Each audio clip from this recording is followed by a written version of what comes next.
Hi hello welcome to eagle media works. పెద్ద నోట్ల రద్దు సమయంలో కరెన్సీ దొరకడమే కష్టమైపోయింది. ఆ తర్వాత నెమ్మదిగా 500 రూపాయల నోట్లు 2000 రూపాయల నోట్లను ఆర్బీఐ విడుదల చేసింది. అప్పుడు కొత్తగా ప్రవేశపెట్టిన ఈ నోట్లు దొరకడం కూడా చాలా కష్టమైపోయింది.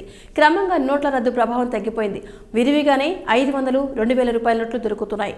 పెద్ద నోట్ల రద్దు తర్వాత దొంగ నోట్లు కూడా ఎక్కువే మార్కెట్లో కనిపించాయి. ఇప్పుడు తాజాగా మరో కొత్త తలనొప్పి వచ్చి పడింది. ప్రస్తుతం లభిస్తున్న 500 నోట్లపై ఇటు బ్యాంక్ అధికారులు అటు ప్రజల్లో పెద్ద మీమాంస నెలకొంది. 500 రూపాయల నోటు తీసుకోవాలంటే జంకుతున్నారు. ఇందుకు కారణం ఆ నోటు అసలు నోటా లేక నకిలీ నోటా అనేది తేల్చుకోలేకున్నారు. ఇలాంటి నోట్లే కొన్ని వెలుగు చూశాయి. 500 రూపాయల నోటు వెనుక ఇంగ్లీష్లో రిజర్వ్ బ్యాంక్ ఆఫ్ ఇండియా అని ముద్రించి ఉంటుంది.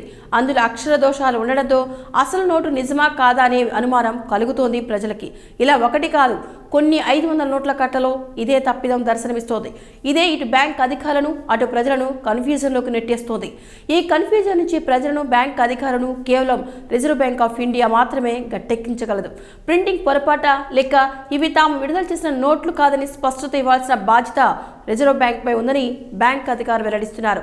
అంతేకాదు, 500 నోట్లు తీసుకుంటున్నప్పుడు మరింత జాగ్రత్తతో వ్యవహరించాలని బ్యాంక్ ఉద్యోగులకు ఆదేశాలు జారీ చేసినట్లు అధికారులు వెల్లడించారు. అంతేకాదు, ఏటీఎంలో క్యాష్ నింపే అధికారులు కూడా అలర్ట్ చేసినట్లు స్పష్టం చేశారు.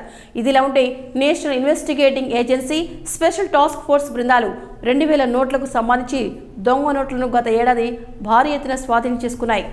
సో ఈ వీడియో కనుక మీకు నచ్చినట్లయితే లైక్ చేయండి, షేర్ చేయండి, కామెంట్ చేయండి అండ్ సబ్స్క్రైబ్ చేయండి. Thank you watching eagle media works. Like and subscribe Eagle Media Works.